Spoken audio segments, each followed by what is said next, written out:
Good evening, most resilient survivors.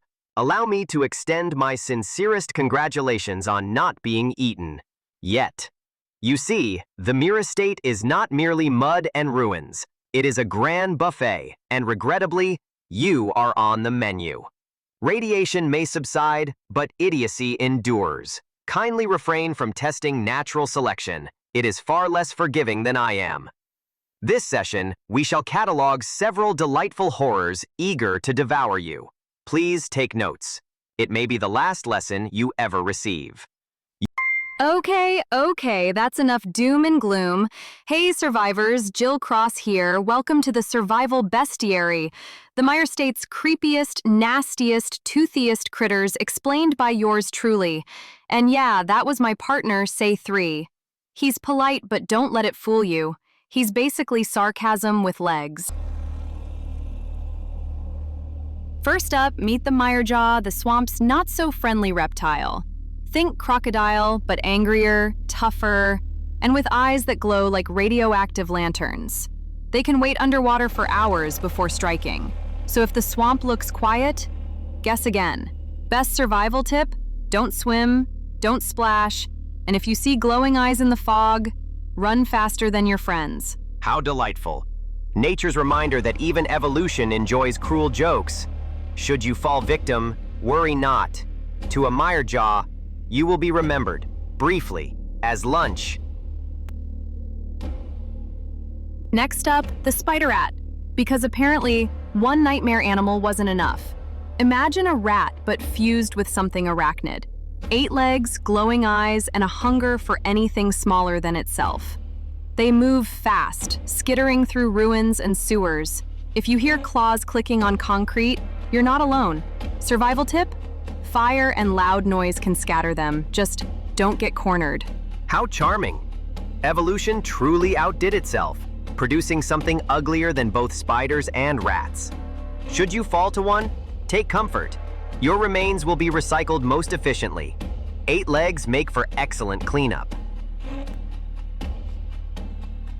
Believe it or not, folks actually eat these things. The meat's surprisingly tasty once you get past the warts and teeth. But like the old world's fugu, mess up the prep and you'll be dead before dessert. Survival tip? If you're not trained, don't cook it, trade it. Ah yes, a culinary gamble, nourishment, or a swift and agonizing death. Truly, nothing showcases humanity's brilliance like risking fatal poisoning for flavor. Bon appetit! Meet the Rotfens. Big, mean, and way too organized for comfort. They're not mindless brutes. They scavenge, raid, and even craft crude weapons out of whatever junk they can find. And then there's the Rotfangs. They're hounds. Faster, leaner, and always the first thing you'll see before the real trouble shows up. Survival tip? If you spot one Rotfang, the Rotfiends aren't far behind. Run before the ground starts shaking. Ah, civilization reborn. Crude weapons, packs of beasts, and the endless pursuit of violence. How nostalgic. Should you encounter them, consider your odds. Spoiler, you don't have any. Mirewalkers, the bog's own walking nightmares. Their corpses dragged from the muck, fused with moss, roots, and whatever else the swamp feels like grafting on. Don't let the sluggish crawl fool you. Once they lock onto you, they don't stop. Ever. Survival tip? Fire works best. Just don't get close enough to smell the smoke. How poetic. Nature recycling the dead into something even less pleasant than before. Should you fall in the mire, rest assured, you might come back as one of these fine gentlemen. Say hello to the swamp roach. Big, armored, and uglier than anything you've stepped on in your kitchen. These pests thrive in the mire's damp corners. They can grow as big as a dog, and their shells can shrug off small caliber rounds. Don't let their sluggish crawl fool you. When they charge, they bite through leather, bone, and sometimes even metal. Survival tip? Aim for the joints. Soft spots between plates are your only real chance. Ah, the proud successor of the cockroach. survived the bombs, evolved into a nightmare, and still refuses to die. Humanity rebuilds cities, and the roaches rebuild themselves. Truly, balance restored. Hear that buzz? If you do, it's already too late. Mist wasps hunt in the fog, and they sting like fire. Their venom causes paralysis first, then shock. Prey stays alive while the swarm tears them apart. Don't think fire will save you. The smoke only draws them in faster. Survival tip? Stay out of the mist. No mist, no wasps. Simple as that. Nature's little reminder that the apocalypse didn't kill everything, just made it worse. If you must die, at least the buzzing will play you out. A final lullaby, courtesy of the Mire. Pretty, right? Those glowing eyes make them look harmless, until they swarm. Glow gnats feed on blood, and their bite isn't just painful, it burns, infects, and attracts more of them. Don't mistake them for fireflies. If you chase the lights, you'll walk straight into the swarm. Survival tip: cover up and keep your lamps dim. Outshine them and you'll regret it. Glowing insects that drink your blood.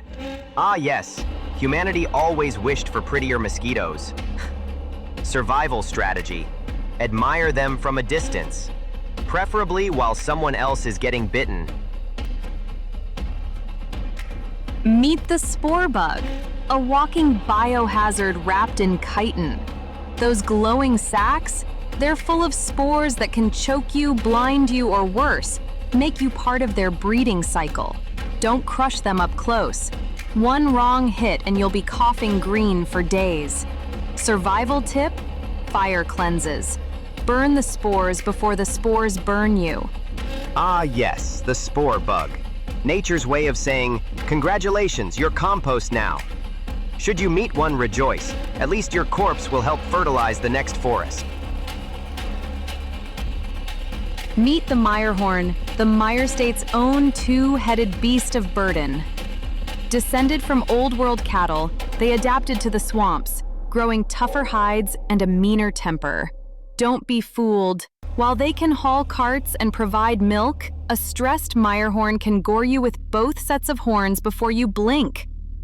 Survival tip: keep them fed and calm. A hungry Mirehorn is a dangerous one. 2 heads, twice the appetite, and none of the charm. Truly evolution's finest joke. If humanity survives on their milk, one must ask, who's the real mutant here? Meet the swamp steed, a horse-shaped mutation that thrives in the mire. Don't let its calm eyes fool you. It's stronger than any pre-war horse, and it knows these wetlands better than you ever will. And here's the twist. With patience and the right care, they can be tamed. Some settlers use them as draft animals, loyal and hardworking.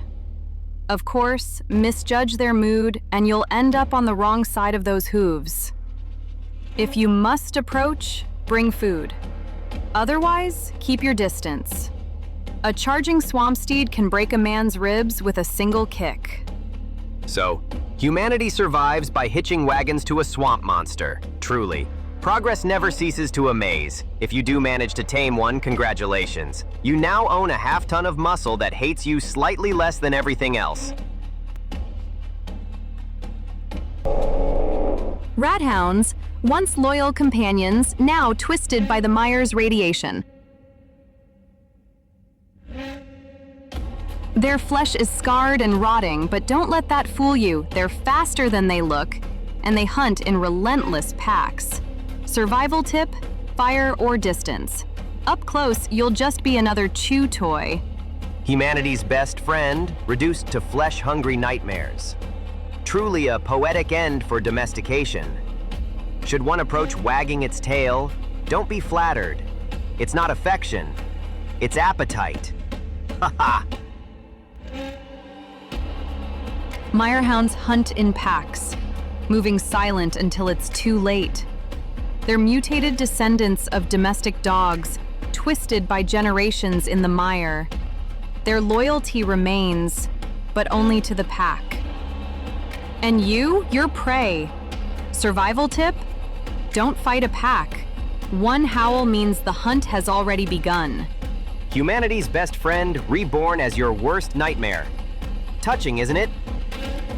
Should you see their glowing eyes in the fog, rest assured, you won't see anything else for long.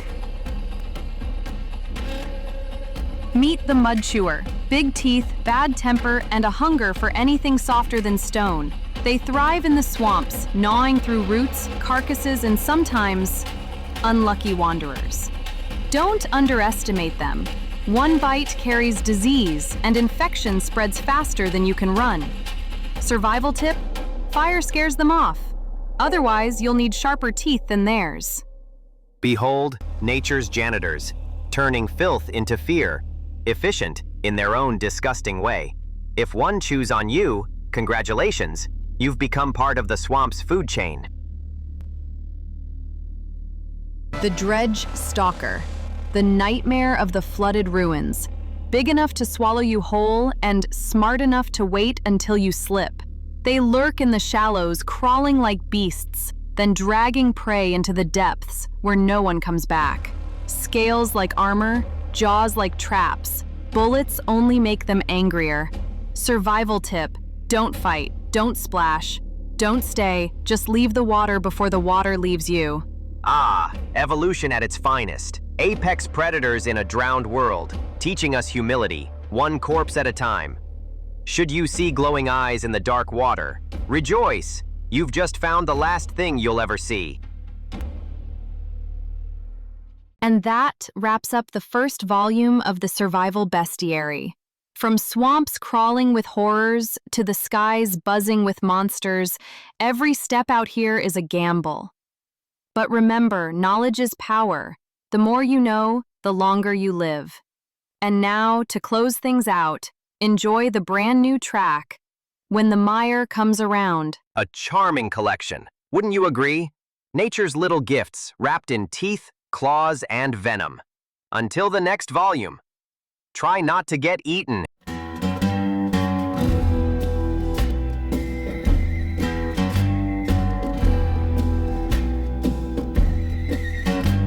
And I heard a voice carried through the ruins of the mire.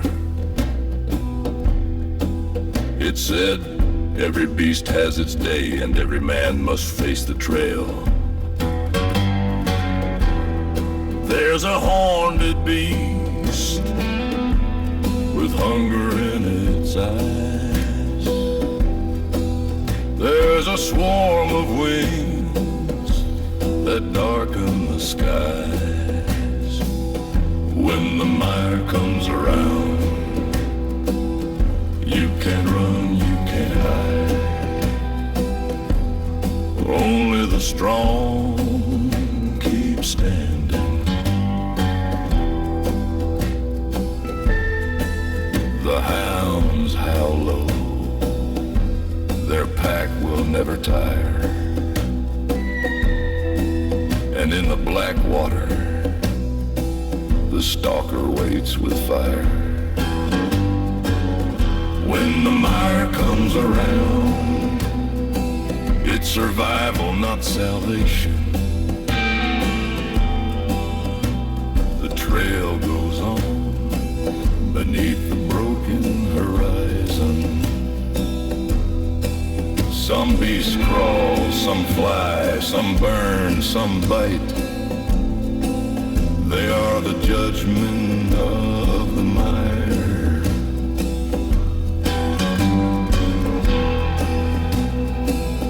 When the mire comes around,